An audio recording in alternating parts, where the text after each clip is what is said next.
What is up, everybody? My name is Matty, and you're listening to No Nerds Were Harmed. This is a podcast about movies, comics, games, and all things nerdy. I am not here with my co-host Tyler. He's off in Hollywood making movies and doing cool movie star stuff right now, but he will be back for the next episode. Our producer Sam, who is also my wife, is with me as my co-host today. Hello. Sam, let the listeners know what we have for them today. Today we are going to talk about movies you probably didn't know were comic books or graphic novels. That's right. This is exciting. I think this is something that a lot of listeners or people aren't even aware that they're watching a movie that is a comic book. Yeah, there are a lot of movies that you see that advertise that they are based off a book and things like that, but not so much with comics. Unless it's a superhero, like Marvel, Batman, things like that. But we got nerd news for everybody. We're going to be talking about the movies that you probably didn't know were comics. We're going to have our read, play, watch, and let you know what's happening on our next episode. So we're going to get started with our nerd news. The piece that I have right now, very, very new, very exciting. Stranger Things is going to be crossing over with Teenage Mutant Ninja Turtles. This is going to be a comic book. So this is something that I didn't know. The Teenage Mutant Ninja Turtles have crossed over with a few different intellectual properties. They've crossed over with Power Rangers, Ghostbusters, Batman, which I know we the do Batman know, one, yes. and then Street Fighter as well. So Stranger Things is next in line, I guess. There would be some good dialogue, I feel, between Mikey and Dustin. Yes, and they've already released the figures for this, and I saw them at Target while I was shopping, and I was like, what the hell is that for? Why is Mikey and Dustin in the same... Oh, they're already in a pack together. Yeah, See, they're already look in a at pack. that. So I'm looking forward to their bickering and their banter that they could have. But this is supposed to be coming out. This is going to be IDW and Dark Horse Comics, and they're calling it right now the event of the summer. All right. So this is something that I'll be looking forward to this summer, and I know I'm definitely going to pick up the first issue, at least the first issue of this, and then probably the book when it's all done. Yeah, definitely see how it flows. Get some laughs in. Yeah, but that's what I got for that. Continuing on the book trend, more in the book than comic books, though, there's been some rumors regarding Twilight. Been a while since we've heard that, but yeah, they are thinking about doing a TV series out of the books instead. I wonder how that's going to go. The problem is, I read the books as a teenager and then reviewing them as an adult. It's just going to be sappy teen shit. So I don't think I'll be quite in this demographic anymore like I used to. I mean, I loved Twilight, but I don't know where they can go. Again, I was a big fan of them, but there's not much depth to Stephenie Meyer. Now, I believe that I would assume that Stephenie Meyer is still going to be connected to this in some way, shape, or form. From what I've seen, it says that she should have a hand in it, but everything is such in the infancy stage of it. There's no studio tied to it. There's no network, nothing. Actors or anything, yeah. Nothing. It is literally just a rumor and something that they decided, hey, we should do this, and that's all they got for now. I know we just recently rewatched the series. We did. And we were like, man, there's room for improvement on this. Better actors, better direction. The story's there, but for a whole TV, like Harry Potter, we talked about this last time, those books have depth. They have detail beyond detail to make a TV series out of that. But Twilight, nowhere near the amount of detail or depth that Harry Potter has. What if they did like mini series? So say each book would be only 3 episodes versus like a 10-episode series. Maybe they can give us a little bit more detail that's in the books. The mini series would be better, but if they're going like a 10 episode for the first book, like no, God no. Yeah. Well, that's kind of exciting. We'll see and keep everybody posted on the more news on that. So if they can execute it better, I'd still be excited for it. For sure. Some trailers that we wanted to talk about, they're both horror films. The first one is Insidious: The Red Door. Yeah. And this is exciting because we do like this series, you and I. Not so much the last one, which was The Last Key, Part 4.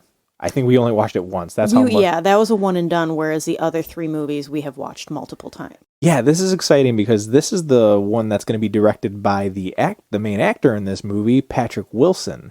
And I'm not sure if this is his directorial debut, but he's been involved with at least 2 of the films, and those were the better 2 films Oh, God. out of the series. And it's going to be cool to see these characters 10 years later. And it's all the same actors. Yeah, Rose Byrne is back. Dalton. Yes, Ty Simpkins is coming back as well. And they had Lorraine back as well. She's in a video because, yeah, it would make sense. She died in the first. I was going to say, yeah, she She died, but gone. they have a video of her, which is interesting because they'll be able to tie her in some way, shape, or form. What worries me about this trailer is it seemed like a lot of the scary parts were in the trailer versus giving us a story to be intrigued by. So I hope they didn't do that because they did such a good job with those other Insidious films and making it seem like they got us. Yeah, they absolutely. got us with all those jump scares, even up until the very end. One of the things that disturbs me most is literally the last, 2 minutes of the first Insidious fucked me up more than that whole movie. Yeah. So, I don't know. I like to think that they got a good thing going here. They know what they're doing, and maybe they put those scary things in the trailer to put us off. Maybe they're like, oh, yeah, this is the scary part. No, wham, you know. Say it's written by Lee Wanell. So this is the guy who's written every single one of these. He also plays Specs in the movie, the dude with the glasses. So it's exciting to see these characters back. And that is going to be out July 7th. Yes, and then the other trailer, that's a A24, is Talk to Me. How'd you feel about this trailer? So at first I was like, okay, they got the creepy, almost Ouija don't board. worry, darling, breath things, and between that and Midsummer, the weird breathing crap, I was like, all right, there's some weird shit going on here. But yeah, my main takeaway is it's a Ouija board hand. It's like Ouija board for millennials, or not millennials, Gen Z, because they're using apps to talk to these, or they're like hypnotizing with. Yeah, you grab this best way to describe it, Ouija board hand, and they do some weird shit, and he goes, "All right, now say talk to me," and it's like this. You're talking to a spirit. Or yeah, something. like you see her body get taken over, and everyone in the room is like, "Oh shit!" Like it's interesting. This is considered A24's scariest trailer, so people are really looking forward to this movie of what I've read so far. Yeah. I didn't seem too into it, but I'm gonna watch it. If it gets the buzz that this is a super scary A24 film, and A24 films at this point have been really good, it'll be worth a watch. Will it be the better of their productions? Yeah. Judging from the trailer, I don't think it'll be the best. But that'll be out July 28th. Some releases, get your calendars out. On April 27th, Sweet Tooth Season 2 will be coming on Netflix, and that'll be 8 episodes. On May 5th, Cinco de Mayo, we have Guardians 3. It's going to be in theaters. This is exciting. We're all very excited to see that. The girls want to go. That's an opening weekend thing for us for sure. Absolutely. A show that's going to be coming out on Apple TV is going to be Silo. And this is interesting. It's like the world, or there's a post-apocalyptic thing, and it's taking place underground in a silo. I don't know how many floors it is, but people are surviving underground because above ground, on ground level, the air is toxic. People are dying. You can't survive. So these people are trying to break out because they think it might be a hoax that you could actually survive. They're like, are what they is what they are showing us really what's out there, or is it all fake? And it also gave me slight is that movie called The Island with with Ian McGregor? Even though different premise of what's going on there, but it gave me those vibes of we're in this oasis, and this is where we live, and this is blah blah blah blah blah. Mixed with a 10 Cloverfield Lane where you're afraid to go outside because the air is toxic. Yes.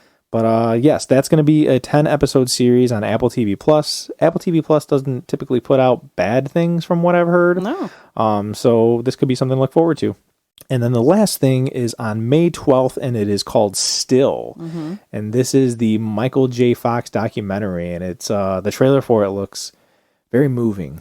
It does. It looks very inspiring. It looks very detailed. It looked like there was a lot of home video footage in there. Yeah. and things that I've not normally, well, I don't think anybody that has normally seen. So I'm looking forward to see the depth of his life, because for the most part, for being such a big star, he seems like a very normal person who has led a somewhat normal life despite, everything going on with him. Seems just completely down to earth. So yeah, I'd be interested to see that side of it, like you just said, as well as he's a star that people don't really know anything about in general. If you think Michael J. Fox, you just think Parkinson's disease and you think Back to the Future. So to know a little bit more about his life and his family, Teen Wolf, it'll be interesting to see this, and that'll be on Apple TV Plus on May 12th. The last piece that I have that ties into our topic is that on the very first Saturday of May, which is May 6th this year, it is Free Comic Book Day. This happens every single year. If you don't know about it, look it up, Google it. Every single comic book store that I know of, at least, celebrates this. There is no purchase necessary. All you do is walk into the comic book store. They usually have a table filled with free comics, all these different companies from Marvel to DC to IDW, Image Comics. They're just giving out free samples of the comics that they're either putting out this year or some stuff that they've put out in the past, and they want you to buy the book or read the full series. So they're going to give you a little taste of what they have. Yeah, great. But I've gotten into a lot of series just by this, so I urge everybody, if you're not a comic reader, you're not interested in comics, or you don't know where to start, hit up one of the comic book stores. I go to Amazing Fantasy Comics, so does Sam, obviously. Yep. And we have a great time. They do some cosplays, they do giveaways, they usually have a sale on everything in the store because they want you to buy some of their stuff, not just go there for the free shit. But check it out, I urge you, please. And if you see me, say hi. If you see us, say hi. We are going to get into our topic now, which is movies you probably didn't know were comics. I think some of these are going to be movies that most people have seen and they didn't know were comics. Yeah.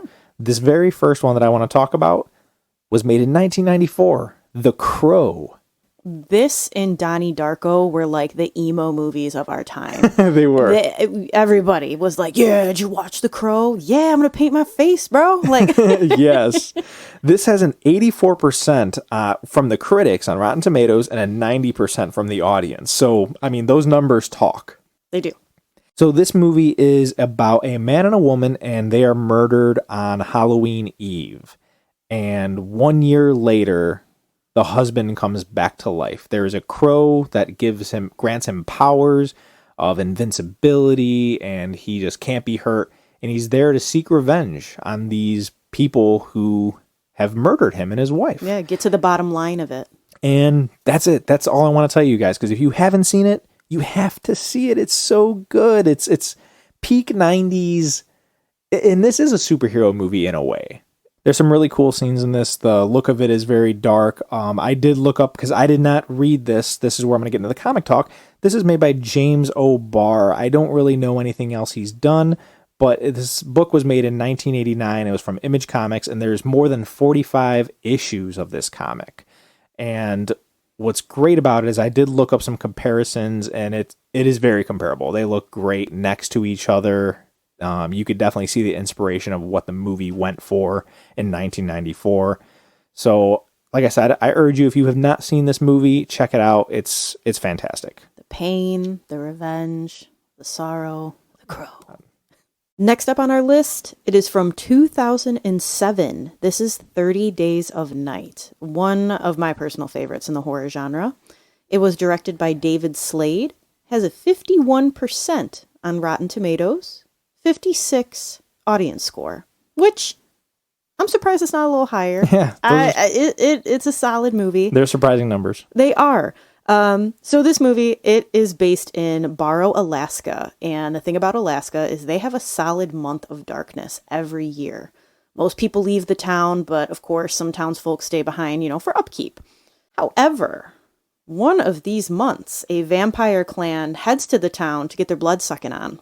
So in this movie, we have Sheriff Eben, who is played by Josh Hartnett, his wife Stella, and some locals, and they just fight for their lives until the sun comes back against this clan of vampires. And it's brutal.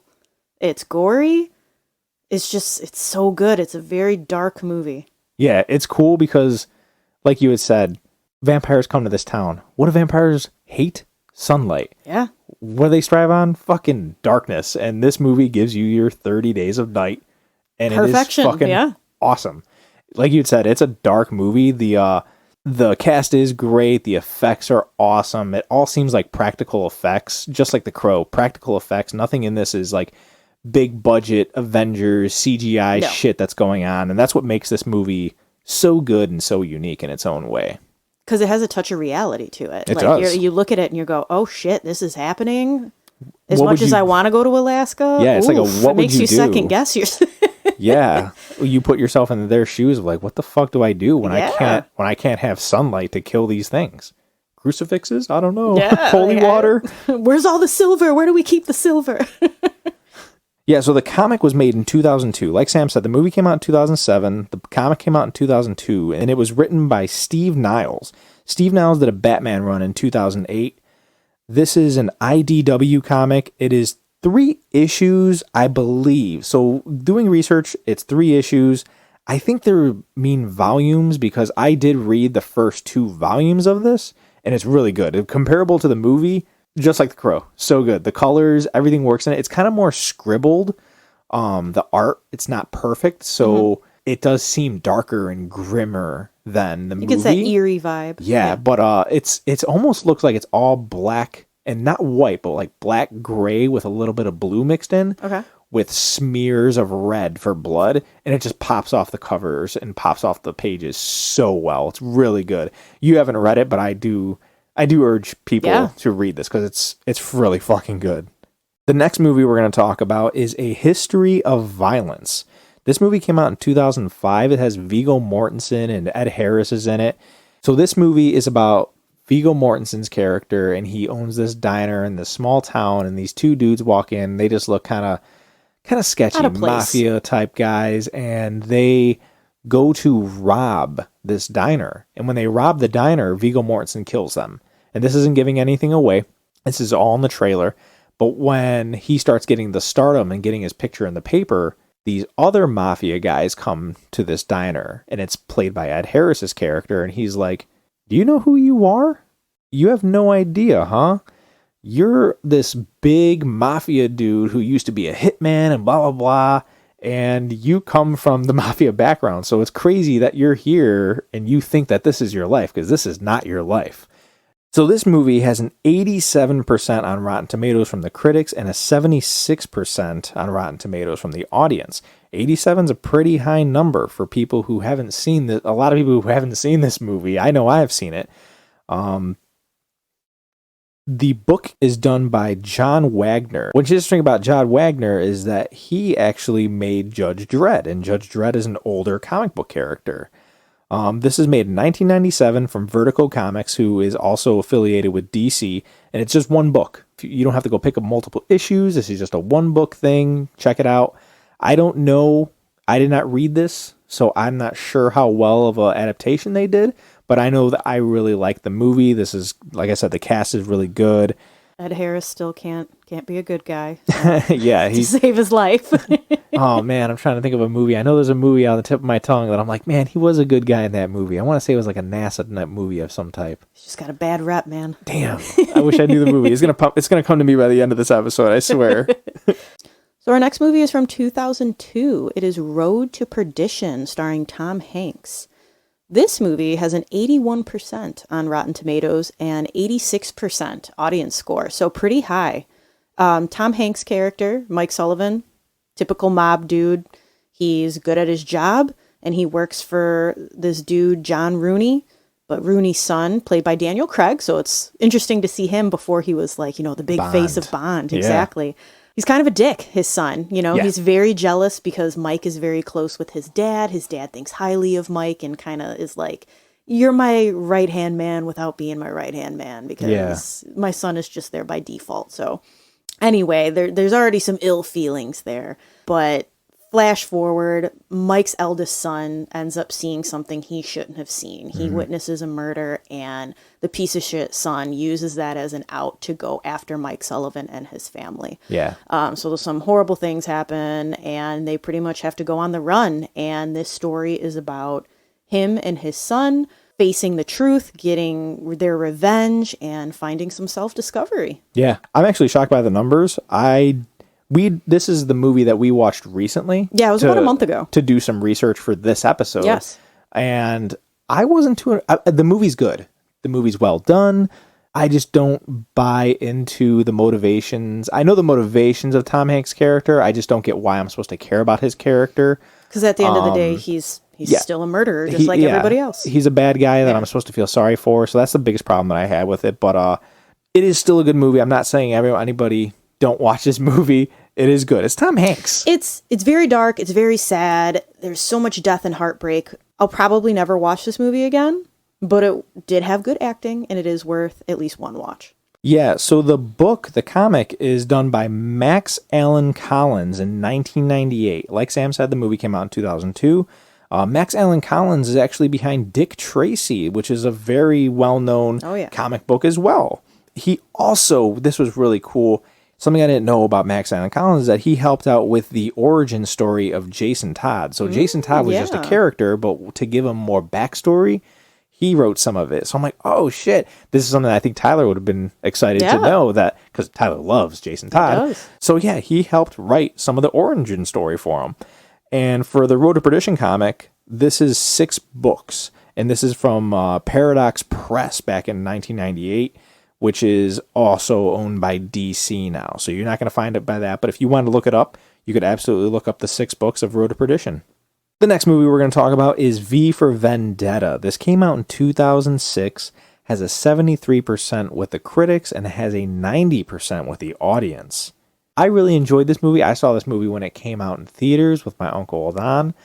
And at the time, I was like, why the fuck is he showing me this movie? It's kind of political. It is very.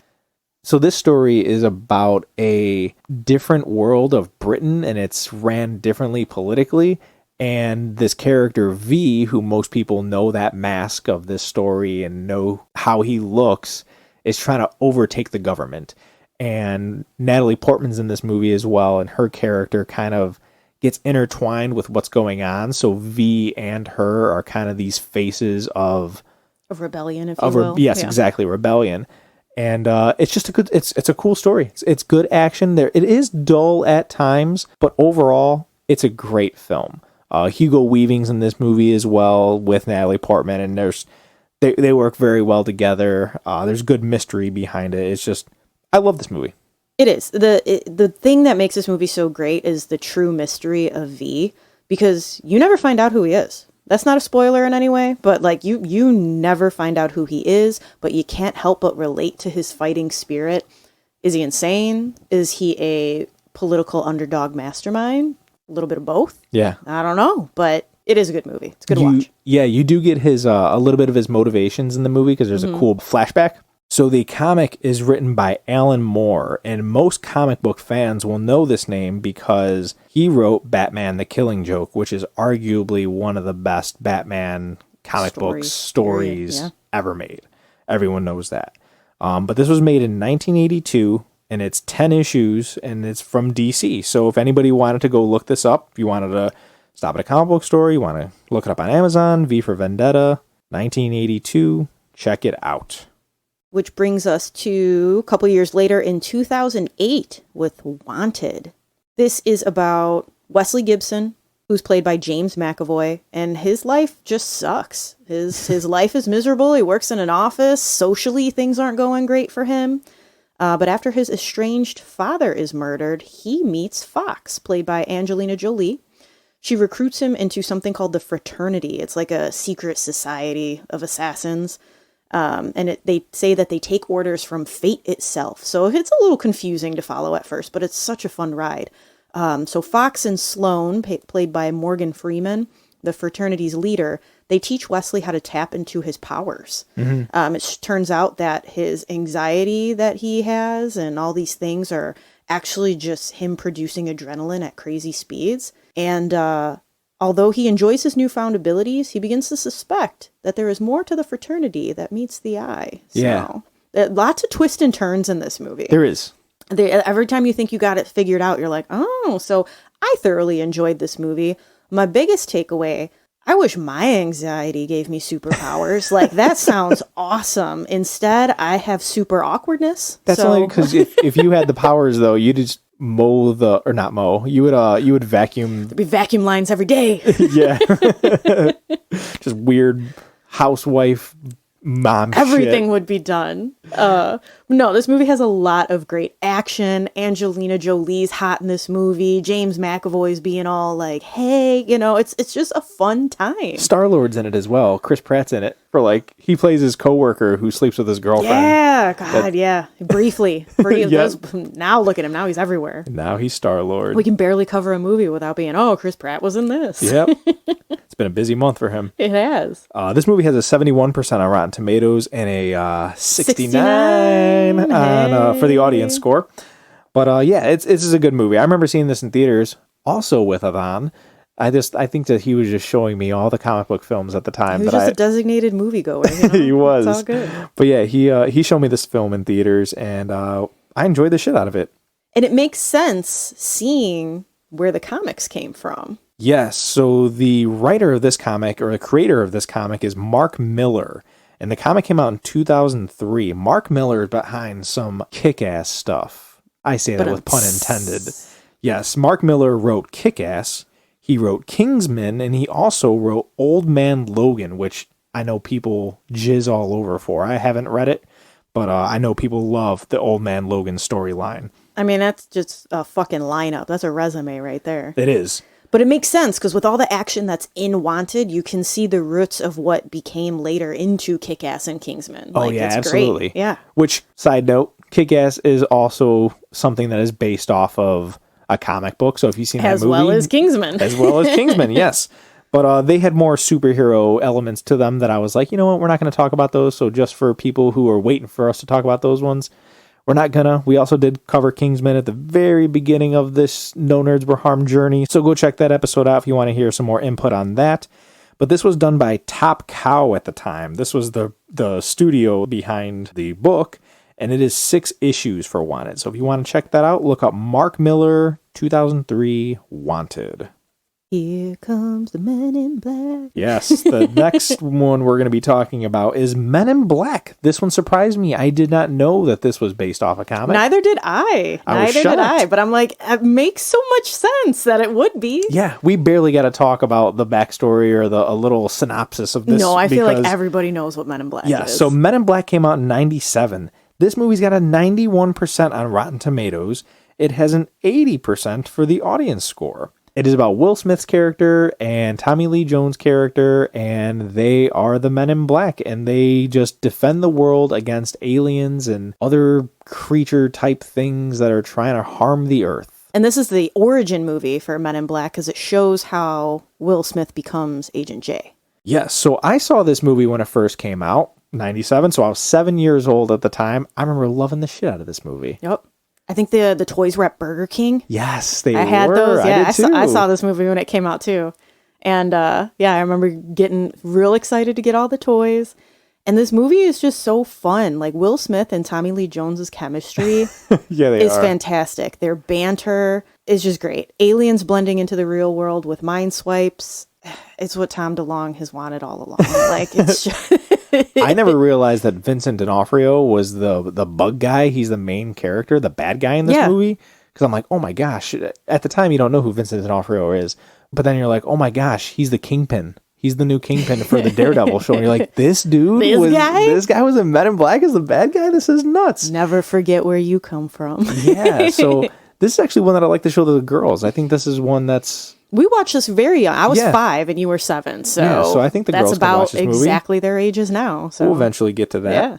So the book was written by Lowell Cunningham in 1990. And this was done by Aircell Comics at the time. That doesn't even exist anymore because it's owned by Marvel. And this is a 6-issue run.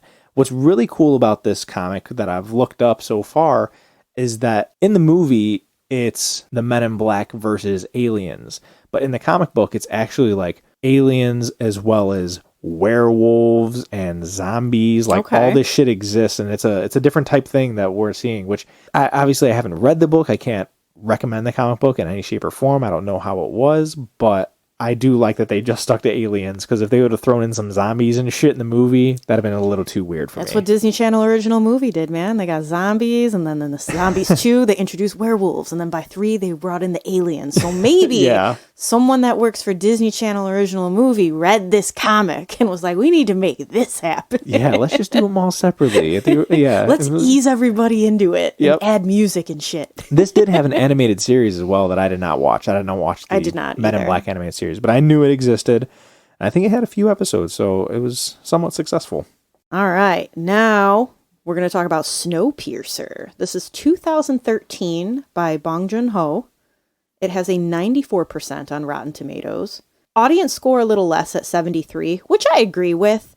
I think the critics definitely blew this fucking movie up. And when I watched it, don't get me wrong, it's a good movie, but am I jumping to put it on again? No. This movie takes place in the future after a failed climate change experiment has killed off all life except for the people that are on this Snowpiercer train. This train travels around the globe. It goes through ice, and because basically this failed experiment has caused another ice age, and that's why everything's covered in fucking snow and ice. Mm-hmm.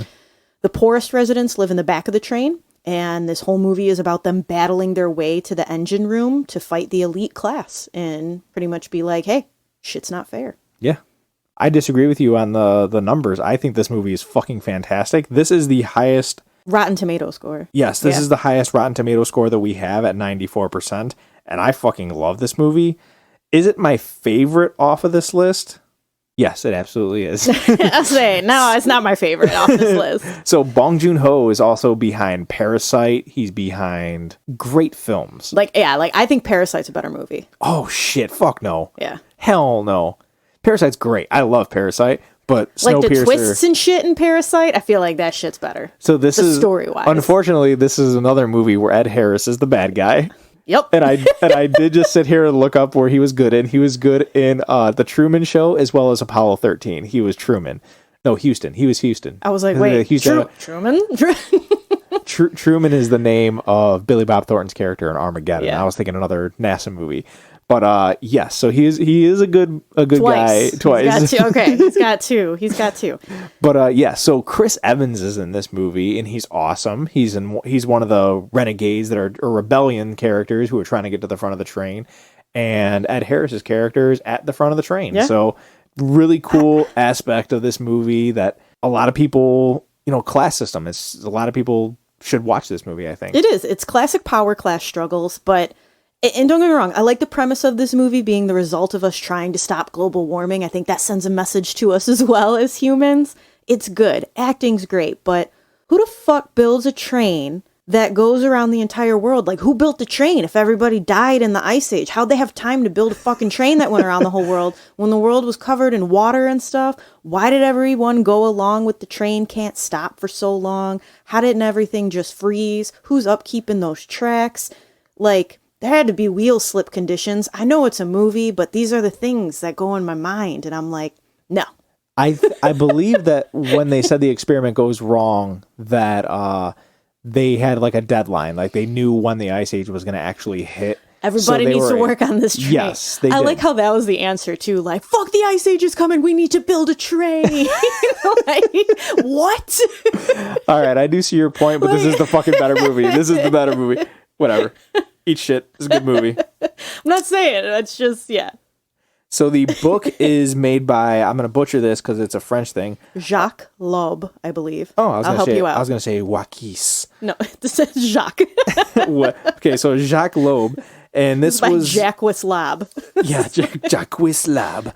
So this is in 1982. Like I said, the movie came out in 2013. So in 1982, Jacques Loeb wrote this book. And it was by a regular... printing company? Yes, it was by a regular printing company at the time, and it was French translated to English in 2014. So after the movie came out, they translated this movie. And there's 4 books total. I haven't looked up any of the artwork or anything, but I like this movie so much that... and this is something as well that I didn't know this was a comic book. So I'm going to look this up, and I will probably pick up at least the first book. I'm going to read pretty it to soon. see if they at least give us some insight on this train thing. There's also a show. There's a show that was on like TNT or Yes. TBS or some show. Whatever. We don't have TV, so Yeah, we don't. We stream everything. But no, I did see that there is and it was pretty popular. A lot of people liked it. Yeah. Yeah. So if you guys want to check that out, you guys could look up Snowpiercer. That is a comic book. You'd also look up the show if you want to get a little bit more backstory. Chris Evans is not involved in the show though. This is like a reimagining, almost a remake in a way. But Jennifer Connelly isn't it, and I know a lot of people like her. Yeah, good actress. The next one we're going to talk about is Bulletproof Monk. And this is not a great movie by any means, but I love this movie. This was made in 2003. Avon also showed me this movie. It is a 23% on Rotten Tomatoes and a 38% on the audience score. And honestly, those numbers aren't arguable. They're not. So this movie stars Chow Yun-fat, and he plays a monk. And the entire monk group, I don't know what the hell you call a group of monks, but they defend... Monkai. Dumbass. Yeah, but they defend a scroll. This is like the ultimate scroll, and if you read this scroll, then you have ultimate power, and you're invincible and shit. And the Nazis at the time, so it takes place during World War II, in the beginning of it. When his character is young. Yes. They try to get this scroll, and he dies defending it, but he doesn't actually die because he has been gifted the powers to protect it. Yes. And we flash forward to present day, and we see Sean William Scott's character, and he is kind of a pain in the ass to Chow Yun-fat's character, but Chow Yun-fat's like, damn, he's fulfilling the prophecy of who gets to take over after me, so I kind of have to teach him the ways of me so that he could defend the scroll. And Sean William Scott's in it, so obviously it's a comedy. You know what you're getting into. Chow Yun-fat's in it, so it's obviously a martial arts movie. But I enjoyed it. I was entertained. I would show this one to the girls. I think they'd have a fun time watching it. Like I said, Adhan showed me this as well, so another comic book film that he wanted to show me. But I liked it. I'd love to hear his thoughts on this now. But, I mean, it's a Sean William Scott movie. You know what you're getting into. You know you're not getting gold, but you know you're more than likely going to have a good time and get some laughs. Yes, so the comic was written in 1998 by Brett Lewis. This was distributed by Image Comics, and I love Image Comics. They do like Dark Ride, which was my last recommendation. So they put out some good shit. They do. And this is 2 books for this. So if you want to look up Bulletproof Monk and know a little bit more about it or read it, 2 books, Image Comics. And you said you haven't seen this movie, right? Parts of it? No, or? I have seen this movie. movie. Oh, you have seen Yeah, this one? yeah. Okay. I'm going to download it. We're going to watch this shit. We're going to have a does it hold up moment. Yes. All right, let's jump ahead to 2011 for Cowboys and Aliens. This was directed by Jon Favreau. People who don't know Jon Favreau. Then I don't know what you're doing. You're living on a rock because Yep. he fucking made Everything. Iron Man, Lion Elf, King, Mandalorian. Elf, Mandalorian. Yeah, dude's behind gold. He's also in Couples Retreat, and I love that movie. Yep. So is Vincent D'Onofrio. Vin Diesel, you mean? no, Vincent D'Onofrio. He's the kingpin. That weird. You just wanted to fucking bring up Vin Diesel. I thought you were trying to fuck with me again. Vince Vaughn. Vince Vaughn. Anyway, Oh, shit. 45% on Rotten Tomatoes, 43% audience score. In my taste, that's a little high, but hey. That's about right. It's right about there. For me, I'd go a little lower than 43, but critic, that's about spot on. So Daniel Craig is the main character, and he wakes up with this weird metal cuff on his wrist in a town called Absolution. He finds the town to pretty much just be full of assholes. No one wants to do anything without the say-so of the Colonel Dolarhyde. He's played by Harrison Ford. However, when Absolution faces a threat from beyond Earth, Daniel Craig finds that he might be the only hope of salvation. He unites the townspeople, the outlaws, and the Apache warriors against the alien forces in an epic battle for survival. It's a movie. It's another class system type battle as well. Like the aliens are the higher ups, and it seems impossible to beat them or get to them. But the slum of the earth are the ones that they got to try to take it back. It is. You just don't feel bad for them. So like in Snowpiercer, you're like, oh yeah, these are just good people shoved to the back of the train, versus a lot of the characters in Cowboys and Aliens, you're like, I don't really give a fuck about any of these people. So it's like, what are these aliens all about? Are you guys here? Like, It's, it's entertaining though. It's a ridiculous movie. It's not my cup of tea. It's pretty wild. The title gives it away. I mean, you're going to see and watch a movie called Cowboys and Aliens. Which is something that a comic book would do. 100%. It makes complete sense that this came from a book, because where else would you read about cowboys and aliens other than your bedtime stories, Yes, the comic was written by Fred Van Lent in 2006. Like Sam said, the movie came out in 2011. This is from Platinum Comics, and it is just one book. I'd be interested in just picking up one book, or just even checking out the library and just renting it for a little bit of time to finish it. It's a comic book. It can't take too long to read it. The next movie we're going to talk about is Mystery Men. This movie came out in 1999. It's got a 60% on Rotten Tomatoes and a 57% for the audience score. I think this movie should have had the Cowboys and Aliens ratings as well.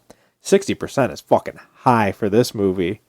Essentially, this movie is Kick-Ass, but in the 90s. It was so hard because I was like, I know I've heard this title. So I looked it up and I looked at all the movie posters and the spoiler. I have no fucking memory of this movie. No shit. I have nothing. So I was like, I don't have much to say. I looked up like frames of the movie. I saw Ben Stiller in it. I'm like, this completely missed my mark. I've never seen this. Wow. So I'm interested, like, okay, so it's like so the Kick-Ass in the 90s. That makes sense from the costumes I saw for sure. Yes. Like Sam said, Ben Stiller's in this movie. William H. Macy is in this movie. Paul Rubens is in this movie. Yeah, Hank the cast, Azaria. the cast, I was like, how the fuck did I miss this movie? Yeah, really good cast. This is essentially about amateur superheroes who have to defend the world from a supervillain. Can't get easier than that, really, for the synopsis.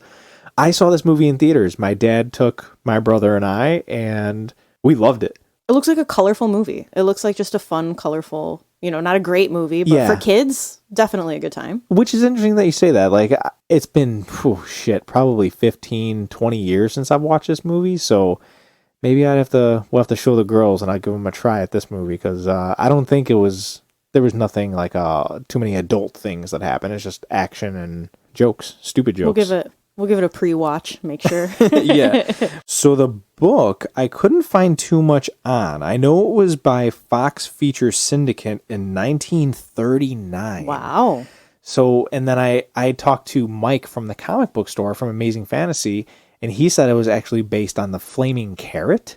I guess the Flaming Carrot was also, because they all these amateur superheroes in this movie have weird names, and they give themselves weird titles and what their powers are, like controlling forks or just being stupid with rage or having a bowling ball as a weapon.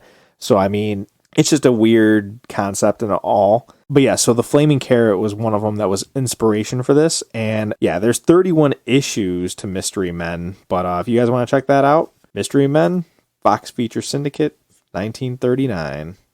1939 is old, which is our next movie. Yeah. This is a more recent movie. This is 2021, M. Night Shyamalan. It has a 50% on Rotten Tomatoes, 53% audience score. I enjoyed this movie a lot. It is something that M. Night Shyamalan did not write. Yeah. This is obviously based off a comic book. So, and I think that's why some people kind of shit on this movie, is because they were expecting some, like, don't get me wrong, there is an awesome twist in this movie, but I don't know why they shit on him for it. This movie is about a vacationing family, and they go on this vacation because they're trying to save their marriage and bonds and get closer. So they head to this luxurious resort where the mom happened to find this awesome deal. And the very first day, they get dropped off at the beach, and some weird shit starts happening. Everyone discovers that they're aging very rapidly and that they can't escape this beach cove. People start losing their shit, understandably so, and it goes from there. I love this movie. I love the moral debate at the end of this movie. I don't know if we're allowed to talk about that with warning, because it's just so good. No, don't say it. So for everybody, go watch this movie and then come talk to me about it, because I love talking about this shit, like the moral ethics of it. Oh yes, the movie is good. I enjoy it as well, but everyone knows on this show that I'm an M. Night slut. I love all of M. Night stuff, so I'm kind of biased towards it, but I did like the movie a lot. I think that the cast is also a cast that I've seen somewhere, but I can't name any of them. Beside Thomas and Mackenzie, who I do love. She's great in everything she's in. I think it's Nate Wolf too. It might be Alex Wolf. I'm not sure. Yeah, I know. They're brothers, so, Yes, they look it's similar. fair. It's fair. But yes, the concept of it is just really cool. And I'll go into the comic now. So the comic is actually one book, and it's called Sandcastle by Frederick Peters and Pierre Oscar Levy. And it has a different ending. Obviously, it's an M. Night, so M. Night had to throw a little bit of his own flair into it, like he always does. Kind of like he did with Knock at the Cabin. It's based off a book, so he decided I got to give my own M. Night twist at the end, or M. Night Knock at the Cabin. He just made it his twist, own. yes. I wouldn't call it a crazy twist. He just made both of these stories his own. Yes. Yeah. And Old does do a good job. The most alarming thing about Old, or Sandcastle, the comic or the book or the graphic novel, whatever you want to call it, was that it's made by French guys. And there's some things that happen in the book, like topless children, that kind of made me uneasy when I was reading it, because that's European. That's a European That's thing. a normal thing. That's a normal thing for them there. And when I was reading, I was like, ooh, I don't like that. I don't like that at all. But I don't like this art. and the art, I believe, is just black and white. It's just like drawings, but it's really good. It's a short read. It's something that you could sit down and read in a day, and we do recommend it. The book did come out in 2013, and it is by Self-Made Hero. It's by a company that I didn't even know about. And all they do is, if you got an idea and you have a comic and you can't reach out to big distributions like DC and IDW and Image Comics and stuff, you can go to Self-Made Hero and kind of get them to pick up your comic book and distribute it. Nice. The next movie we're going to talk about is Alien vs. Predator. So this came out in 2004, and it is directed by Paul W.S. Anderson. He made like Resident Evil. He made some of the Underworld films. So not great films, widely known, but not great films. They have their solid followings. This has a 22% on Rotten Tomatoes and a 39% for the audience score. This is about some archaeologists or cave divers. I don't know who the hell they are. They're in Antarctica. But they go into a tomb and they see all these things written on the wall that hint that aliens and predators have been at war with each other for fucking years, like millions of years, or and the thousands aliens of are years. Supposed to come back now to be something like that. It's been a while since I watched this, but it's essentially what it's about, is that aliens and predators are going because you after open each other. this tomb, the aliens are now going to come back, and basically you're going to need the predators' help to defeat them. Yes, and the humans are just in the middle of this battle between them. Yeah. What's really cool about this movie that I liked was that it kind of shows the team up between the predator and humans. Yes. That's what I was going to mention as well, because you want to be on the side fighting with the predators. I don't want to fucking fight a predator. Yeah. So fuck those aliens. I definitely don't want to fight an alien. That's why I'm like, fuck, you need somebody with some muscles like a predator. No, but I would want to be like friends with the predators too, versus fuck those aliens. I feel like I can't communicate with either of them, so I want some predator. I want some predator weapons. I could do it. Yeah, it's loaded with action. It's not a great movie by any means, but I think it is action packed and it is easy to watch. The book was made by Chris Warner, and this was distributed by Dark Horse Comics in 1989.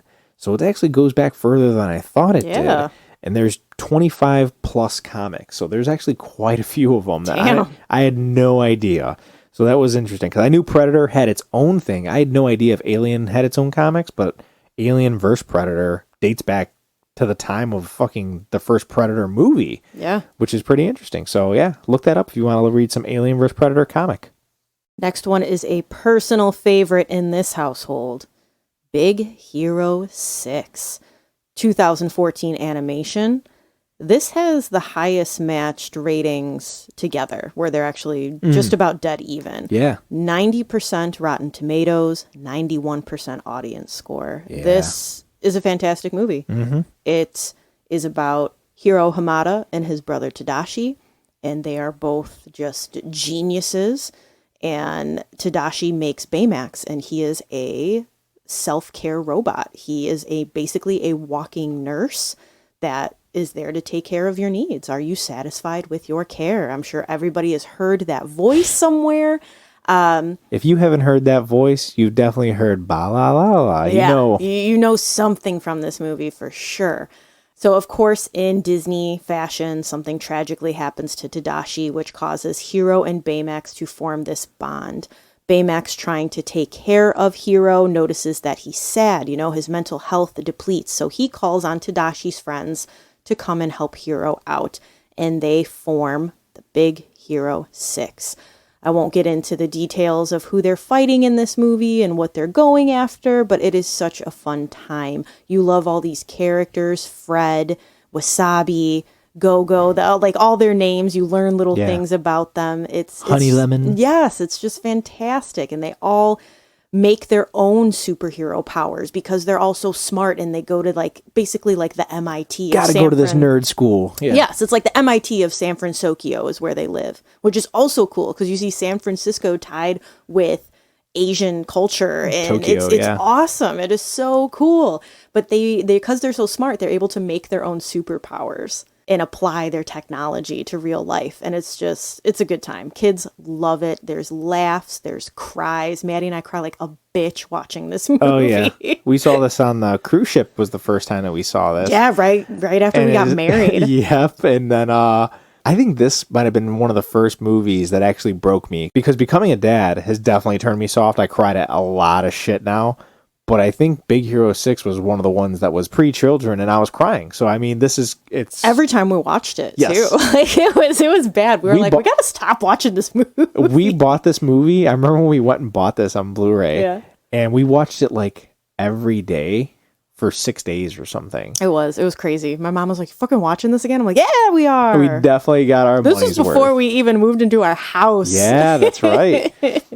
But the book is written by Stephen T. Siegel in 2008. The movie came out in 2014, and it was distributed by Marvel. I was under the impression that this was actually a manga comic, and you could see some hints to it in the movie as well. They show the Baymax, the original Baymax artwork for the manga or for the comic on the wall. Heroes has a poster on the wall. You know, this is distributed by Marvel, so there's also that tie-in of Stan Lee is in this movie as Fred's dad, and he does the voice. Yeah, he has his cameo. It's great. Yeah, it's so good.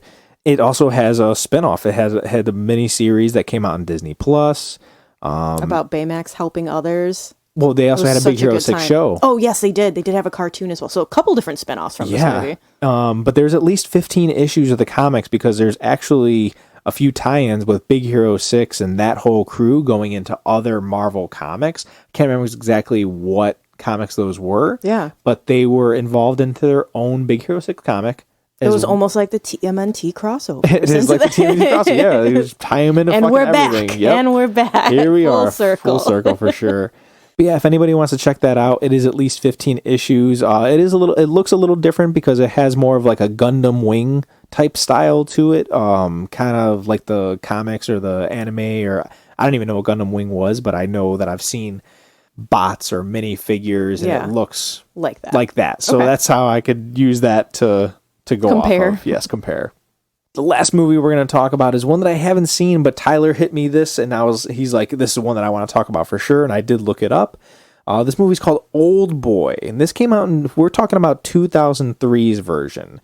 It has an 82% on Rotten Tomatoes and a 94% for the audience score, which are good fucking numbers. Oh, they're very good. It's enough to make me go and watch it. I mean, I fucking watch Mystery Men, so I mean, I got. I'm gonna watch Old Boy. I will watch Old Boy, and this story is essentially about a dude who gets held captive for 15 years. And he's not held captive in a prison. He's held captive inside of a room.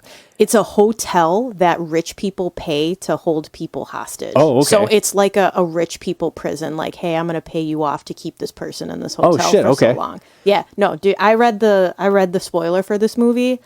I don't know the spoiler. Fucked up with a capital F, man. Okay. It is wrong on so many fucking levels. If you're into fucked up family shit and revenge and digging deep into the past, this is right up in your alley. When I think crazy, awesome Korean movie culture stories, this is it. This is it. I watched the trailer, and I mean, there's quite a bit of action. It looks like there's a lot of ass whoopings that he hands out. But when he gets out of this out of this prison, he goes and looks for the people who held him in there, and he just starts kicking ass. So it's a revenge story. Yeah.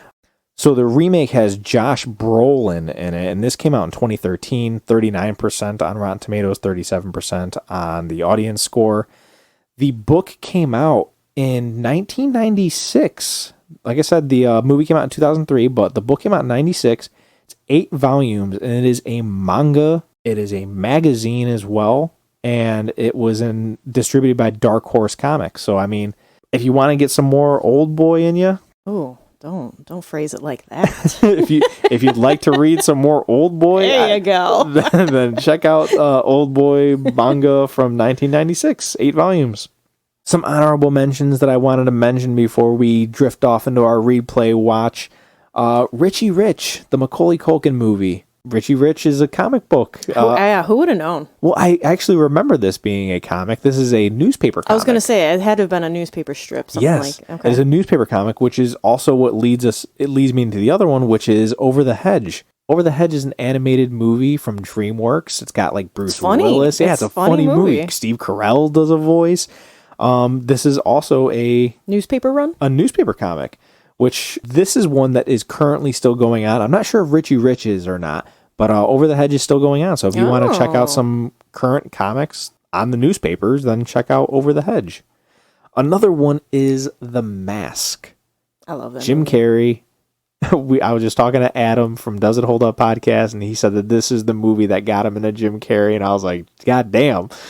I remember having this VHS, and my brother and I would watch it all the time. Was the VHS a different color? Yes. Like the actual tape? What was it? Was it green or was it orange or purple? Yellow? If anybody knows, let us know. Because I vaguely remember this VHS looking different color. The VHS cover, I think, was purple. Yeah. Nonetheless. Jim Carrey. Great movie. Cameron Diaz. Oh, fuck, not great. I watched this in the last 5 years, and I was like, God damn, I like this movie. It's something as a kid, I don't know why we loved it so much as kids, but you could it's funny. It's geared towards kids. You could see where it came from a comic book, though. It has some good cartoony feel to it. Oh, yeah, for sure. But those are our movies that we wanted to mention that were based off of comic books. Some that you probably didn't know. Maybe you did know some of them. Let me know if you're going to plan on checking out any of those comics or any of those books or graphic novels.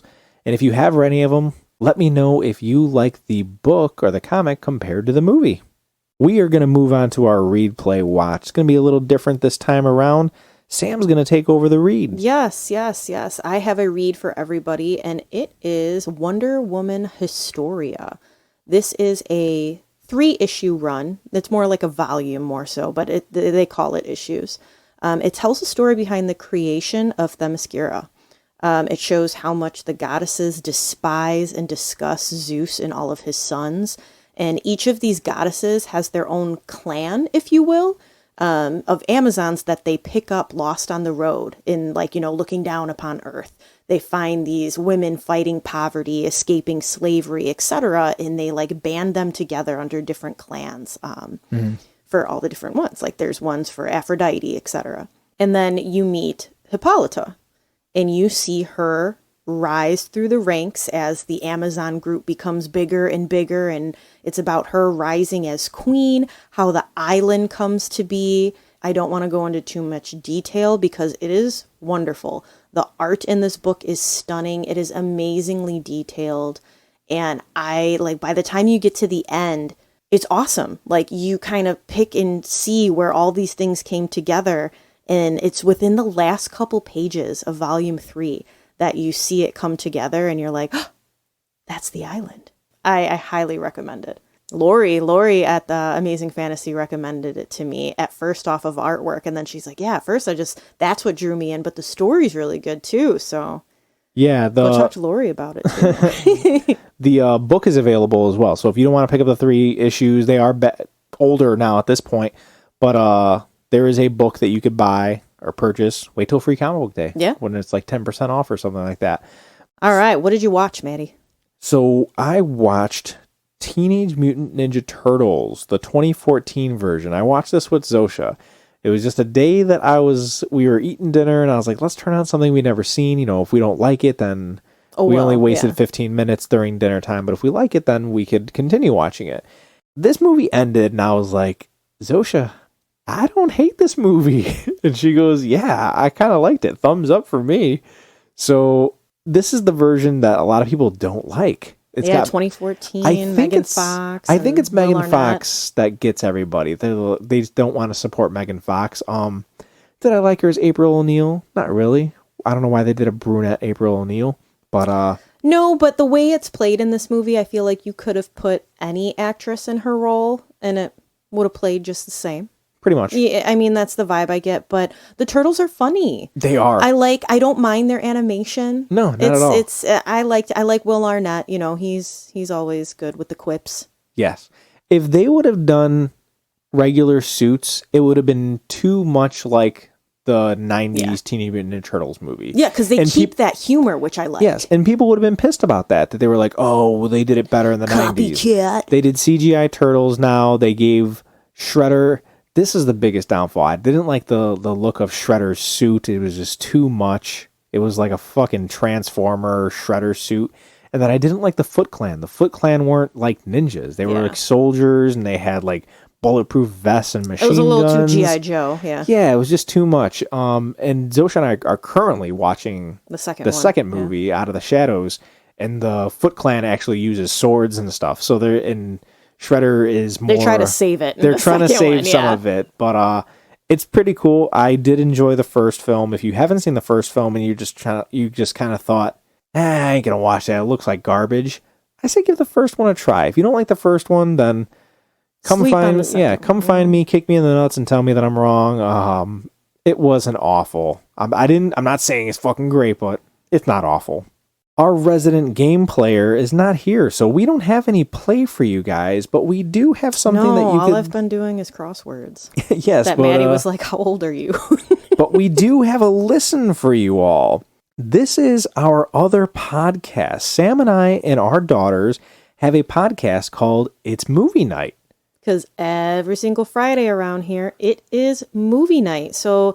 the girls obviously watch us do No Nerds Were Harmed. They watch us set up before they go to bed, and they just got really intrigued by it. And they asked, hey, can we do a podcast? So here we are. We turned movie night into It's Movie Night, and it's fun. So in 2020, when the pandemic was happening, I was home from work, and every Friday I'd like, you know what, let's do movie nights. So we started watching. Can't do anything else. Yeah. So I told the girls, or one of our rules was that we have to watch a movie that at least one person hasn't seen. So we've went through a lot of movies at this point. I mean, there's very few Fridays that we have actually missed, even on vacations in Disney World. If we do miss, it'll be like the next day. We'll do it on a Saturday if we can't absolutely make it. But no, we haven't missed one. Yes, got a good track record. But we have a few episodes on it right now. You guys can look up It's Movie Night. We're basically just using our girls as guinea pigs to let people know if movies are appropriate for their kids, what age group, if things are scary, if things are just... if they even liked it. Yeah, exactly. So like I said, our girls are the guinea pigs. You can check out the episodes, especially if you have kids. The episodes are way shorter, 15 to 20 minutes long, something you listen to on the way to dropping your kids off. Yeah, they ask questions, they answer questions, and I think it's just fun for kids to hear other kids talk about stuff. Yeah, absolutely. And that's all we got for our read, watch, listen this episode. Since Tyler is not here, Sam's going to let you guys know what's going on for our next episode. Mark your calendars. Our next episode is going to be on May 18th for Guardians of the Galaxy Volume 3. It's finally here, Cinco de Mayo. We're going to go see this. We are stoked. Tyler will be back here with us by then, so can't wait.